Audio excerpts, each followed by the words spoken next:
the Bible, a comic book. Yes, I've been wanting to kind of go through this in a video for a long time.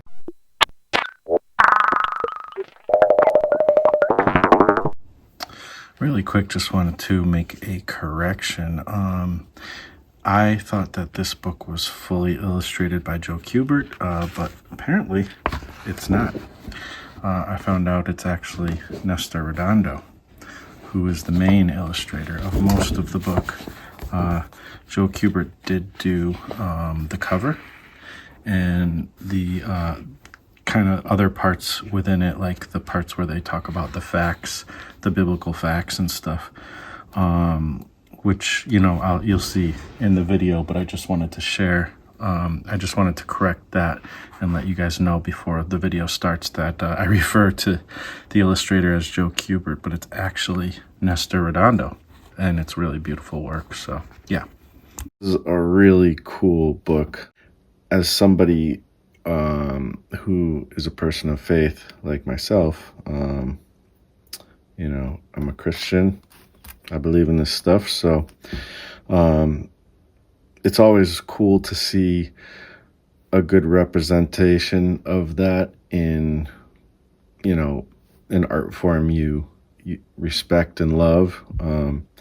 And sometimes what is out there isn't all that great. And this is pretty cool. So yeah, it's really cool, actually. One of my favorite biblical things. I just want to show you, if you don't know, this is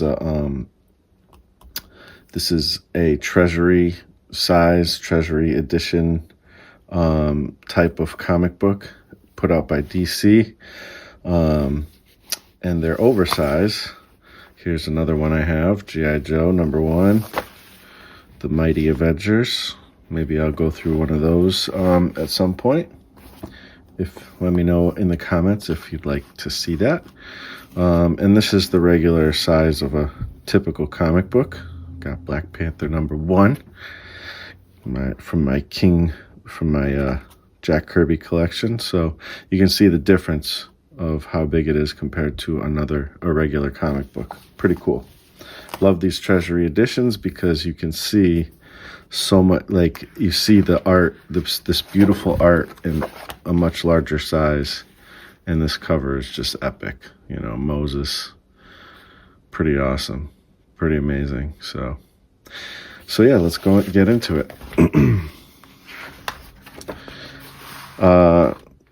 Yeah, in the beginning they kind of talk about it was been a dream to do a work like this that's really like substantial and stuff, and they were planning to make this into I think they were planning on doing the whole Bible or doing this some more, but I don't know if any more of these exist. If you guys know if there's any more of these, please let me know, because I would love to have them. But the illustrations in this, just amazing.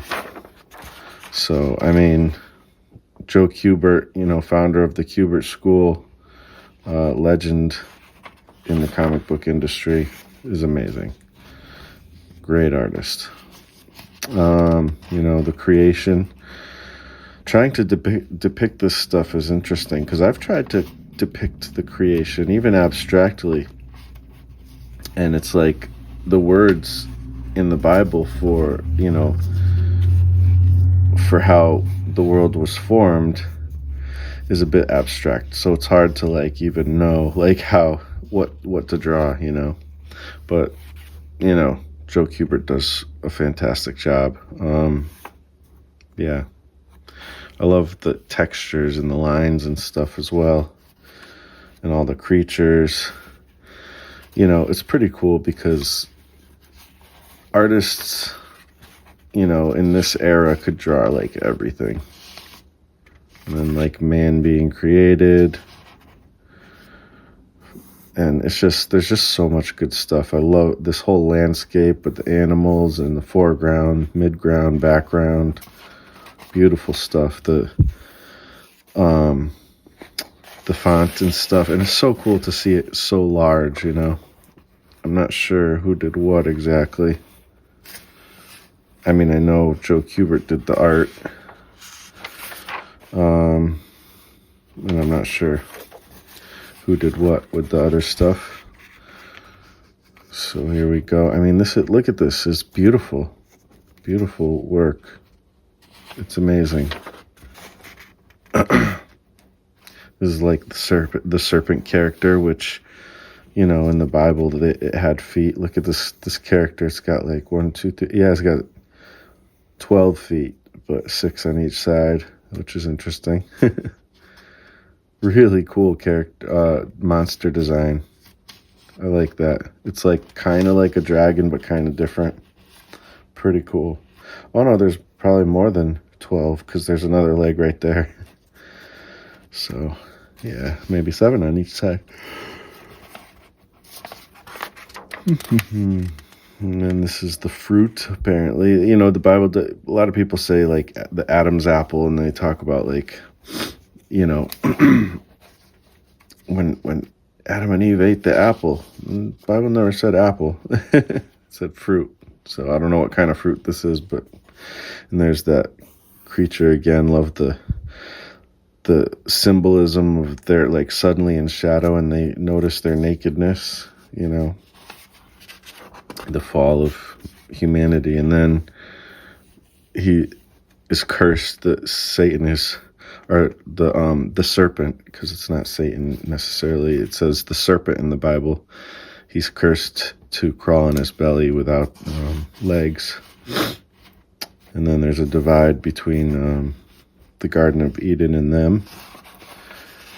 And then they have like these kind of parts throughout where it just talks about like a little bit of history, so you get some context of what the history was like. You know, in older times when this happened.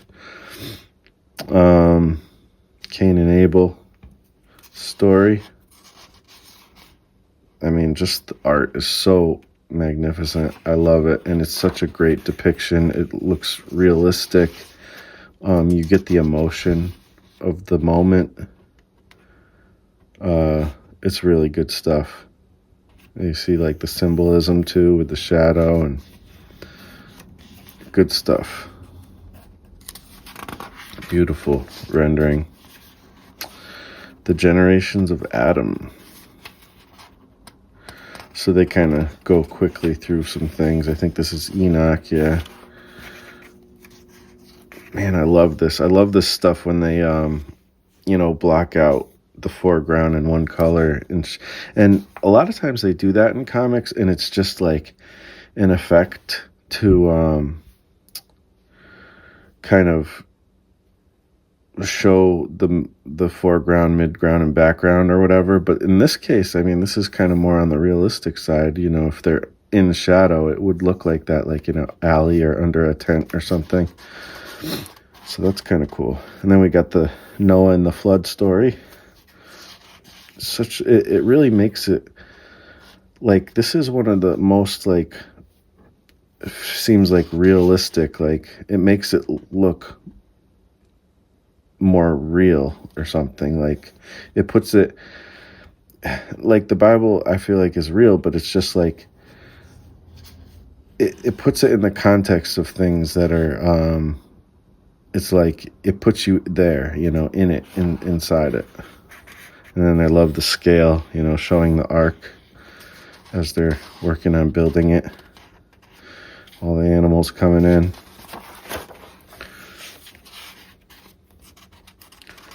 And definitely shows, you know, the I keep saying reality, but the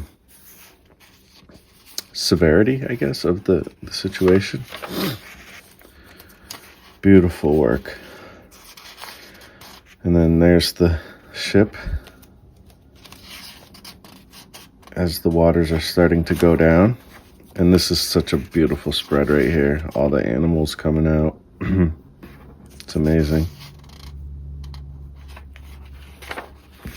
You got the rainbow, the promise of God that he won't flood the earth again.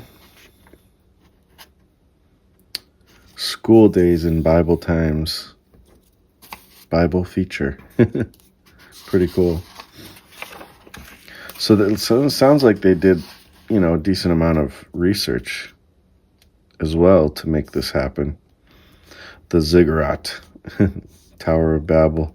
So this explains what a ziggurat is, which is what the Tower of Babel was. That they were building. They were trying to build the biggest one that would touch the heavens. And that's when God said, I'm not gonna allow you to do that. And you see the scale, it's amazing. And he struck it down and scrambled their languages so they couldn't communicate and build something like this anymore. So that's interesting. Soldiers in the time of Abraham. Really cool. Again, the scale is amazing. The story of Abraham, you can see this is a big idol. And through this, I think this is, I don't know. But, this is like a grandfather telling his kids the stories of the Bible, which is, it's cool that they put it in the context of that. Like, the kids are asking questions about God and stuff, and I think one believes in God and one doesn't, and something like that. So,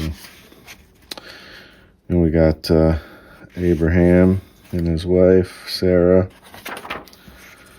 and all the different stories of that. They kind of just skim through it. It's not like, obviously you can't tell the full story in a small comic book, but it's still a beautiful, beautiful piece of work, for sure. And then Sodom and Gomorrah.